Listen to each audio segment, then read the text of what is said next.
মাঝে মধ্যে কাউন্সিলিংয়ে অনেকে আসেন তাদের অ্যাংজাইটির জন্য, এবং সেই অ্যাংজাইটির কারণ হিসাবে দেখা যায় যে তারা ফ্যাটি অথবা তাদের শরীরে ফ্যাটের পার্সেন্টেজ বেশি।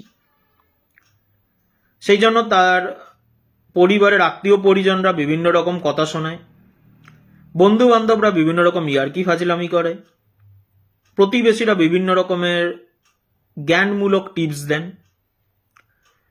তো তারা সেইগুলো যে অনুসরণ করেনি তা নয়, চেষ্টাও করেছেন অনেক, কারোর ক্ষেত্রে কোনো কাজ হয়নি, আর কারোর ক্ষেত্রে হয়তো হয়েছে কিন্তু সেটা সাময়িক, কিছুদিন পর আবার যেমনকে তেমন ফ্যাট ঘুরে চলে এসছে। সেই নিয়ে তারা অ্যাংজাইটিতে চলে গেছেন। তো তাদের তো কাউন্সেলিং দেওয়া হয়, বিভিন্ন রকম প্রসেস রয়েছে, কিন্তু আজকের ভিডিওটি বানানোর উদ্দেশ্য অন্যখানে। এই যে ফ্যাট আমরা দেখি, কারোকে আমরা যদি ফ্যাটি দেখি, আমরা কি বলি যে হয় লোকটি বেশি খায়, অথবা সারাদিন বসে থেকে কাজকর্ম কিছু করে না, বসে থেকে থেকে ফ্যাট জেনারেট করে ফেলেছে। কিন্তু বাস্তবিক ক্ষেত্রে ঘটনাটা অন্য কিছু থাকে। এই ফ্যাটকে যদি কন্ট্রোল করতে হয়, অনেকগুলো সেক্টরকে এক জায়গায় এসে কাজ করতে হয়।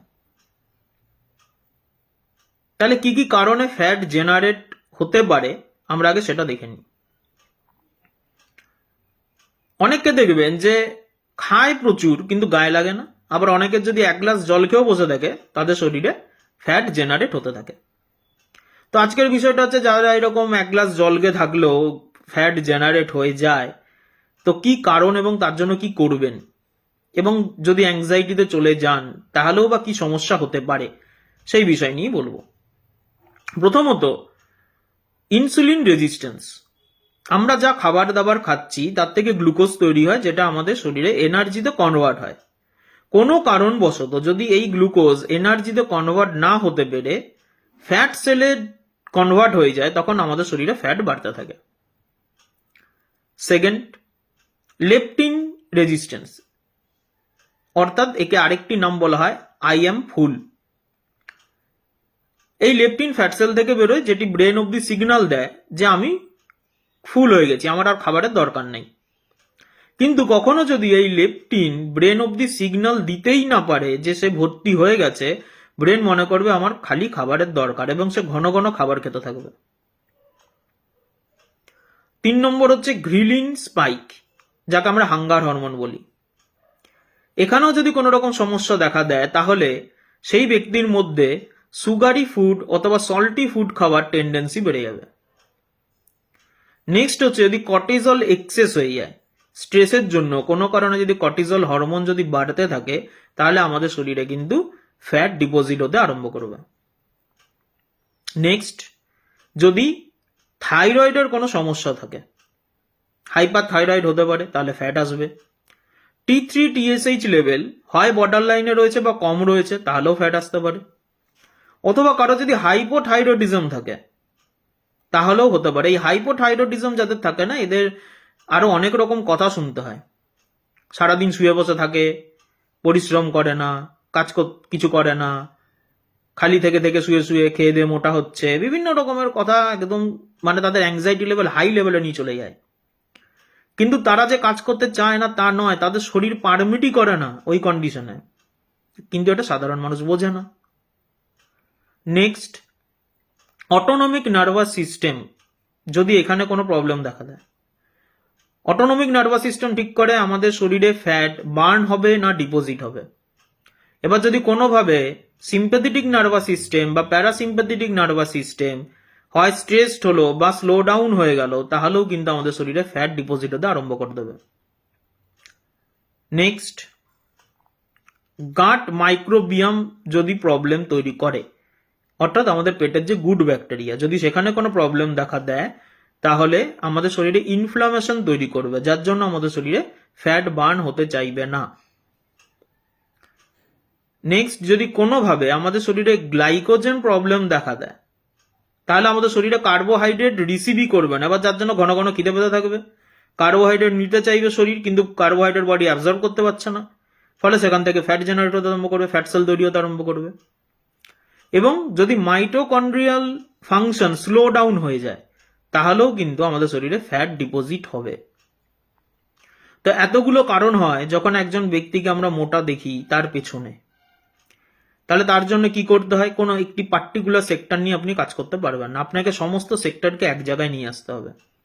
আপনি কি খাবেন না খাবেন তার জন্য ডায়েটিশিয়ান রয়েছেন।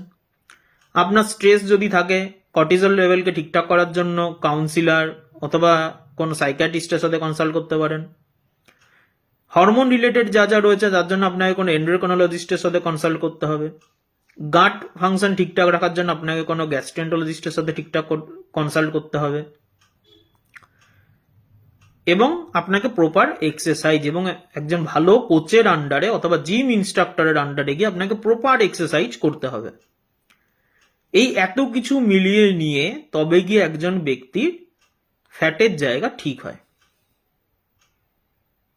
তাই যাকেই ফ্যাট আমরা দেখতে পাই তাকেই আমরা কিছু ওই 2-3 লাইনের জ্ঞান দিয়ে দিলাম, তার অ্যাংজাইটি লেভেল বাড়িয়ে দিলাম, করার কোনো দরকার না। সে তো তার মতন আছে, থাকুক না।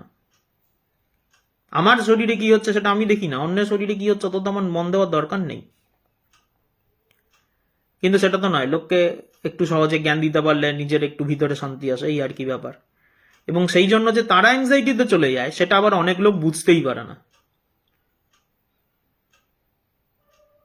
তো এই বিষয়গুলো, এই ভিডিওটা বানানোর উদ্দেশ্য এটাই যে আপনাদের যদি কারোর এরকম ফ্যাট আসতে থাকে বা এই যে মনে হচ্ছে যে 1 গ্লাস জল থাকলেও আমার খেলেও আর কি আমার শরীরে ফ্যাট চলে আসবে, তাহলে অবশ্যই এই সেক্টরগুলো নিয়ে একটু সচেতন হন।